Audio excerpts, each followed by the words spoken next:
Hello guys, स्वागत है आपका सिटीजन सी चैनल पर। और द पर्ज सीरीज में आज आप देखने वाले उसका थर्ड पार्ट। इसका ऑफिशियल टाइटल है द पर्ज इलेक्शन ईयर और ये मूवी आई थी 2016 में, सेकंड पार्ट के 2 साल बाद। इसके राइटर और डायरेक्टर हैं जेम्स डिमोनिको, जिन्होंने पिछले दोनों पार्ट्स बनाए हैं। तो ऐसी यूनिक और इंटरेस्टिंग वीडियोस देखते रहने के लिए चैनल को सब्सक्राइब करके बेल नोटिफिकेशन जरूर से ऑन कर लो, ताकि मुझे वीडियो बनाने की मोटिवेशन मिलती रहे और आपको वीडियोस की नोटिफिकेशन। पिछले पार्ट में हमें पर्स के बारे में बहुत कुछ जानने को मिला, सेम वैसे ही इस पार्ट में भी हम बहुत कुछ देखने वाले हैं। प्लस वीडियो के एंड में मैं आपको इंटरेस्टिंग फैक्ट्स भी बताऊंगा। तो अब ज़्यादा देर ना करते हुए जल्दी से स्टोरी स्टार्ट करते हैं।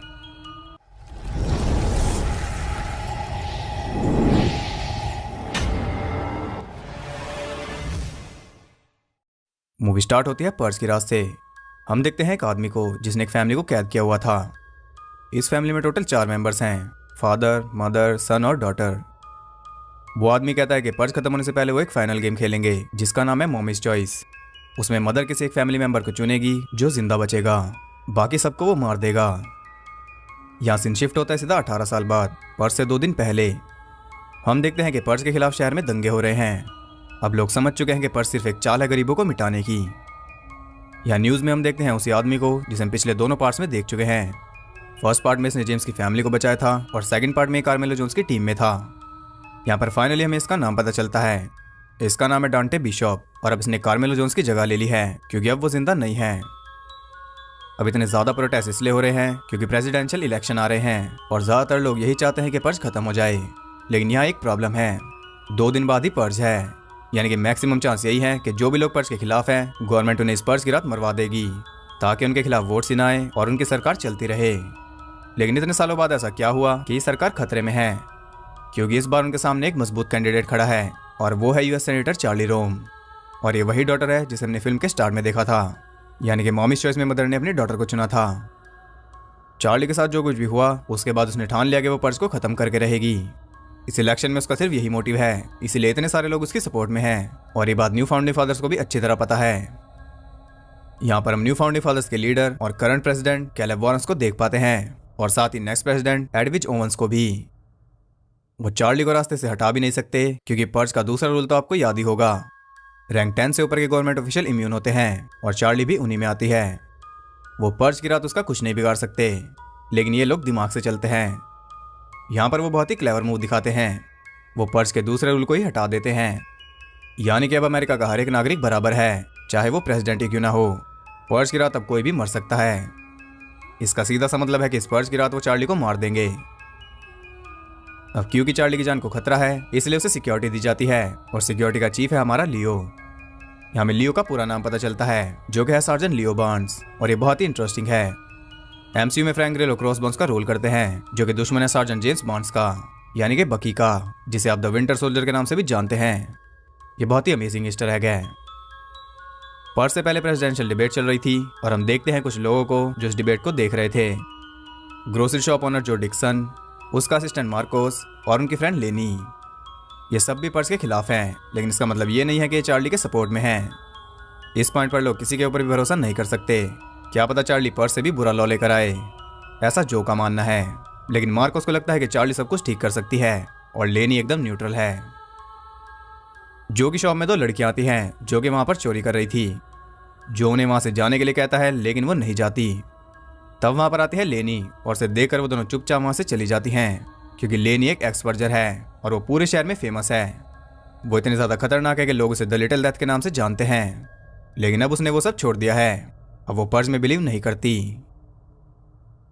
अब पर्स शुरू होने में सिर्फ 1 ही दिन बाकी था। हम देखते हैं कि पूरी दुनिया भर से टूरिस्ट अमेरिका में आ रहे हैं पर्स मनाने। आप सबके मन में ये सवाल था कि पर्स से 1 दिन पहले लोग अमेरिका से बाहर भी तो जा सकते हैं, लेकिन ये किसी ने नहीं सोचा कि लोग अमेरिका में आ भी तो सकते हैं। जो कुछ वो अपनी कंट्री में नहीं कर सकते वो सब करने के लिए वो यहाँ पर आ रहे हैं और इससे अमेरिका को फायदा ही है क्योंकि इनका टूरिज्म बढ़ रहा है, मर्डर टूरिज्म। मीनवाइल हम देखते हैं लियो को जो कि चार्ली के घर को सेव कर रहा था, क्योंकि पर्स की रात वो अपने घर पर ही रहने वाली है, बिल्कुल आम लोगों की तरह, तभी तो उसे वोट्स मिलेंगे। उधर जो भी अपनी शॉप को सेफ रखने की तैयारी कर रहा था, तभी उसे कॉल आती है और वो कॉल थी इंश्योरेंस कंपनी की। पर्स से 1 दिन पहले ही जो की दुकान का इंश्योरेंस खत्म कर दिया गया था। अब जो टेंशन में था क्योंकि इंश्योरेंस के चलते ही वो बेफिक्र था, लेकिन अब उसके पास कोई चॉइस नहीं है। पर्स की रात उसे खुद ही अपनी शॉप को प्रोटेक्ट करना पड़ेगा। यहाँ पर्स का एक और रूप देख सकते हो। यहाँ मिडिल क्लास लोगों की भी 100 प्रॉब्लम्स हैं। अब फाइनली आ जाती है पर्स नाइट, जो गन लेकर अपनी शॉप की छत पर बैठा था। वो अपनी शॉप को खुद ही प्रोटेक्ट कर रहा था। लेनी अपने काम पर निकल चुकी थी। अब वो लोगों को मारने के बजाय शहर में घूमकर घायल लोगों की हेल्प करती है। चार्ली का घर पूरी तरह सेफ था, हर तरफ सिक्योरिटी तैनात थी। पर्स स्टार्ट हो जाता है और इस बार पर्स में एक रूल कम है, जिसकी वजह से लियो चिंता में है। लियो के साथ साथ उसका असिस्टेंट एरिक और चार्ली का असिस्टेंट कूपर भी पूरी निगरानी रख रहे थे, लेकिन उन दोनों के साथ कुछ गड़बड़ है। वो दोनों ही न्यू फाउंडिंग फादर्स के साथ मिले हुए हैं।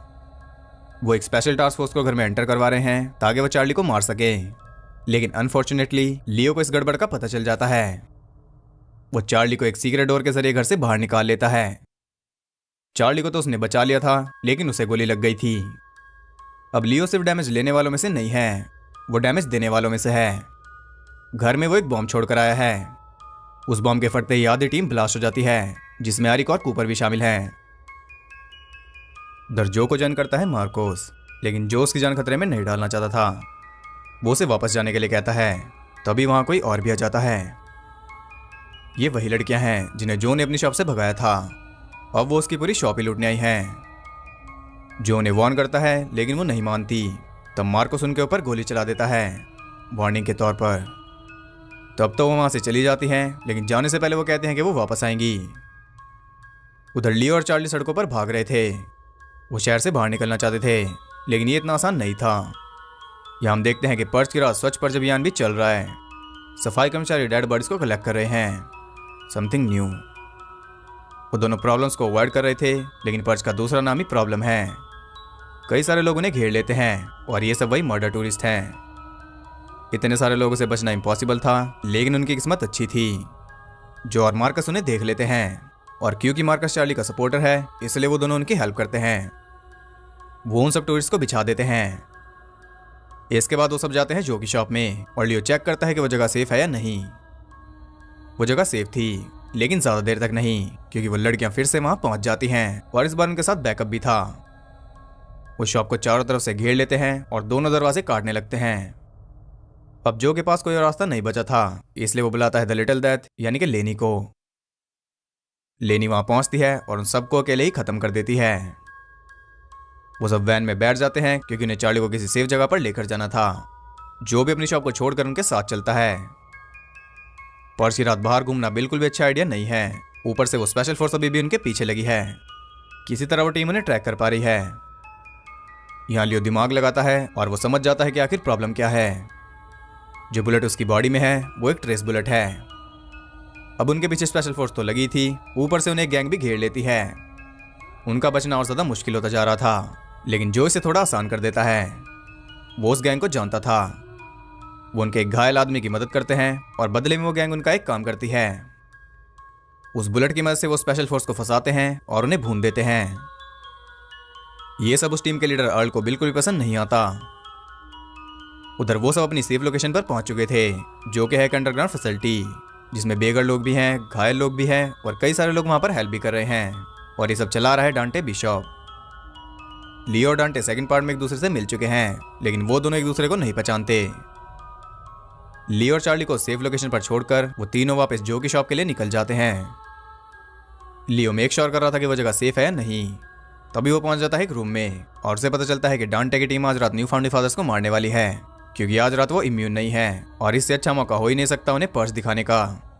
लेकिन हमारी चार्ली इसके एकदम खिलाफ है।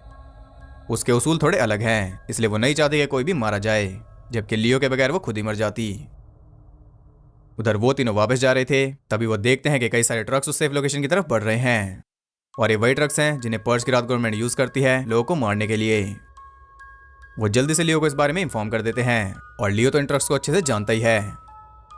वो चार्ली को लेकर वहां से निकल जाता है। बाहर वो कई सारी उल्टी सीधी चीजें देखते हैं, लेकिन आखिर में उन्हें वो तीनों मिल ही जाते हैं। अब उनका प्लान था सीधा शहर से बाहर जाने का, लेकिन अभी प्रॉब्लम्स खत्म नहीं हुई। वो स्पेशल फोर्स उनकी एम्बुलेंस को हिट कर देती है। बाकी सबकी परवाह ना करते हुए वो चार्ली को लेकर वहां से चले जाते हैं, और वो सब जानते हैं कि वो कहाँ गए हैं। वो गए हैं न्यू फाउंडिंग फादर्स के पर्ज इवेंट में, जहां पर वो चार्ली को सैक्रिफाइस करेंगे ताकि पर्ज हमेशा चलता रहे। वो सब भी वहां पहुंच जाते हैं, और वहां पर डांटे अपनी टीम के साथ पहले ही मौजूद था। यहाँ पर लियो टेक ओवर कर लेता है और ये असैसिनेशन मिशन बन जाता है एक रेस्क्यू मिशन। अंदर चार्ली की बलि चढ़ने ही वाली थी, लेकिन लियो के होते हुए ऐसा कैसे हो सकता है।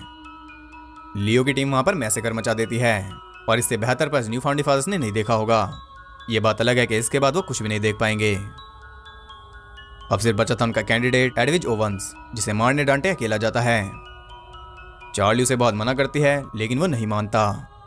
अब अगर डांटे ने उसे मार दिया तो वो शहीद कहलाएगा और उसे हमेशा याद रखा जाएगा, और ऐसा तो कोई भी नहीं चाहता, इसलिए डांटे उसे छोड़ देता है। लेकिन अभी एक्शन खत्म नहीं हुआ। अभी उन्हें वहां से सही सलामत निकलना भी तो है, और इसके लिए उन्हें सामना करना पड़ेगा अर्ल की स्पेशल फोर्स का।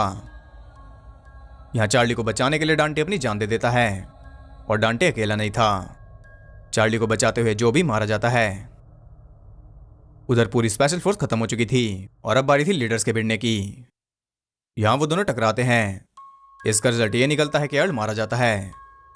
यहाँ सब कुछ फाइनली एंड हो गया। अब सीन शिफ्ट होता है सीधा 2 महीने बाद। इलेक्शन का रिजल्ट आ चुका था और चार्ली बन चुकी थी नई प्रेसिडेंट। मार्कोस जो की शॉप को फिर से रेडी कर रहा था। जो का सैक्रिफाइस वेस्ट नहीं गया। चार्ली जीत गई, लेकिन न्यूज में हम सुनते हैं कि उसके जीतने से पर्ज के सपोर्टर सड़कों पर उतर गए हैं और वो वायलेंस कर रहे हैं। आसान भाषा में कहूं तो वो पर्ज मना रहे हैं। इसी न्यूज के साथ यहाँ मूवी एंड हो जाती है। तो मूवी के एंड से क्लियर हो रहा है कि पर्ज खत्म होने के बाद भी खत्म नहीं हुआ, बल्कि अब लोग खुलेआम पर्ज कर रहे हैं। यहाँ आपको लग रहा होगा कि इसके अगले पार्ट में यही दिखाया जाएगा, लेकिन ऐसा नहीं है, क्योंकि अगला पार्ट एक प्रीक्वल है। उसमें सबसे पहले पर्ज की कहानी दिखाई जाएगी। लेकिन जो 5वीं फिल्म आने वाली है, शायद उसमें हम ये स्टोरी देख पाएं, क्योंकि उसका नाम द फॉरएवर पर्ज है और उस फ्रेंचाइज की लास्ट फिल्म होगी। नाम से पता चल रहा है कि मूवी इंटरेस्टिंग होगी, और वो जब भी आएगी आपको यहाँ ब्रेकडाउन देखने के लिए मिल जाएगा। तो इस फिल्म में हमने पर्ज की पॉलिटिकल साइड देखी, साथ ही हमने पर्ज के और भी रूप देखे, जिनमें हमने देखा कि पर्ज भी हर साल इवॉल्व होता है। जैसे कि पर्ज के लिए टूरिज्म भी स्टार्ट हो गया और पर्ज की रात डेड बॉडीज उठाने की सर्विस भी चल रही है। ऐसे ही हर एक मूवी में हमें बहुत कुछ ऐसा जानने को मिलता है जो हमें हैरान कर ही देता है, लेकिन हम जानते हैं कि उस रियलिटी में ऐसा ही होता होगा। अब अगर बात करें इस मूवी की टाइमलाइन की, तो वो बिल्कुल भी फिट नहीं बैठती, वो मेस्ड अप है। मूवी में सीधा 18 साल का गैप दिखाया गया, जबकि लियो को देखकर कहीं से भी नहीं लगता कि वो इतना एज्ड हुआ है। हम समझ सकते हैं कि ये फिल्म सेकंड पार्ट के 2-3 साल बाद बेस्ड है, वही बेहतर होगा। फिल्म के हिसाब से चार्ली की फैमिली 2022 के पार्ट में मरी थी, यानी कि फर्स्ट पार्ट के टाइम पर, और सेकंड पार्ट बेस्ड था 2023 में। इस हिसाब से ये मूवी बेस्ड है 2040 में, लेकिन लियो को देखकर बिल्कुल भी नहीं लगता कि उसकी उम्र 17 साल बड़ी है। इसलिए अगर हम टाइमलाइन पर ध्यान ना ही दें तो ही अच्छा है। तो यहाँ आपको स्टोरी क्लियर हो गई होगी। अब बात करते हैं इस फिल्म से जुड़े इंटरेस्टिंग फैक्ट्स के बारे में। इसका बजट था $10 मिलियन और इसने बिजनेस किया था $118.6 मिलियन का, जो कि पिछले दोनों पार्ट से ज्यादा है। यहाँ तक हर एक पर्स फिल्म ने पिछले पार्ट से ज्यादा कमाई की, जो कि हॉरर फिल्म फ्रेंचाइज में बहुत ही कम देखने को मिलता है। और यहाँ तक कि तीनों पार्ट्स को जेम्स डिमोनिको ने लिखा और डायरेक्ट किया है। ये भी हॉरर फिल्म फ्रेंचाइज में बहुत ही कम देखने को मिलता है। ओरिजिनली पार्ट 3 एक प्रीक्वल होने वाला था, जो कि सबसे पहले पर्स की स्टोरी दिखाता, लेकिन बाद में इस आइडिया को ड्रॉप कर दिया गया क्योंकि फ्रैंक ग्रिलो ने लियो का रोल रिप्राइज करने का ऑफर एक्सेप्ट कर लिया था। प्रीक्वल वाला आइडिया को 4th पार्ट में यूज किया गया। चार्ली का घर वही सेम घर है जो हाउस ऑफ कार्ड्स में फ्रैंक अंडरवुड का था। हर एक पार्ट के साथ पर्स फ्रेंचाइज ने अपने यूनिवर्स को एक्सपेंड किया। पहला पार्ट एक घर के अंदर बेस्ड था, दूसरे पार्ट में हमने स्ट्रीट्स देखी, और तीसरे पार्ट में हम गवर्नमेंट तक पहुंच गए। और हर एक पार्ट में अलग अलग पॉइंट ऑफ व्यू दिखाए गए हैं। जैसे पहला पार्ट एक अमीर की कहानी थी, दूसरा पार्ट गरीब की, और तीसरे पार्ट में पॉलिटिकल व्यू था। इस फिल्म का वर्किंग टाइटल था पर्स असैसिन्स, बाद में से इलेक्शन ईयर कर दिया गया। ये पहली पर्स फिल्म है जो कि डायरेक्ट स्टोरी सीक्वल है, क्योंकि ये लियो की स्टोरी को कंटिन्यू करती है। सेकंड पार्ट में एवा का रोल करने वाले एक्ट्रेस को भी इनका रोल फिर से ऑफर किया गया था, लेकिन उन्होंने ये ऑफर डिक्लाइन कर दिया क्योंकि उन्हें कुछ न्यू ट्राई करना था। केलेब और चार्ली का रोल प्ले करने वाले एक्टर्स पहले लॉस नाम के शो में नजर आ चुके हैं। ये इकलौती पर्स फिल्म है जिसमें 21 और 22 मार्च के अलावा कोई और दिन भी दिखाया गया। ओरिजिनली यहाँ पर ये फ्रेंचाइज एंड हो गई थी एक परफेक्ट ट्रायलॉजी के साथ। स्पेन में इन तीनों फिल्म्स के टाइटल अलग हैं, लेकिन सब टाइटल सेम हैं। फ्रैंक ग्रिलो और बैटी गैब्रियल इसके बाद बियॉन्ड स्काईलाइन में भी नजर आए थे। ये पहली पर्स फिल्म है जिसमें पर्ज एंड होने का सारा नहीं सुनाई दिया। इस फिल्म के पोस्टर पर जितने भी लोग हैं वो सब फिल्म में मर जाते हैं, जिन्हें आप अभी देख रहे हो। 3 unrelated movies Forrest Gump, Con Air और द पर्ज इलेक्शन ईयर में मिकेल टी विलियमसन का कैरेक्टर हीरो का साथ देता है, फिर पेट में गोली खाता है और मरने से पहले हीरो से आखिरी बात करता है। ये कमाल का कोइंसिडेंस है। इस फिल्म में टोटल 116 किल्स हैं, यानी कि हर 56 सेकंड्स में एक किल। ये इस फ्रेंचाइज की हाईएस्ट किल वाली सेकंड फिल्म है। पहली है द फर्स्ट पर्ज, जिसे आप आगे देखोगे। तो ये थे इस फिल्म से जुड़े इंटरेस्टिंग फैक्ट्स। आई होप आपको पसंद आए होंगे। अगर आपको वीडियो और मेरा एफर्ट्स पसंद आए तो इसे एक लाइक और एक कमेंट जरूर करना। और ऐसी और इंटरेस्टिंग वीडियोस देखते रहने के लिए चैनल को सब्सक्राइब करके बेल नोटिफिकेशन कॉल पर सेट कर लो। और ज़्यादा कनेक्टेड रहने के लिए आप मुझे इंस्टाग्राम पर फॉलो कर सकते हो। आपको बहुत कुछ जानने के लिए मिल जाएगा, लिंक डिस्क्रिप्शन में है। तो मैं मिलता हूँ उससे अगली वीडियो में, तब तक के लिए सबको बाय।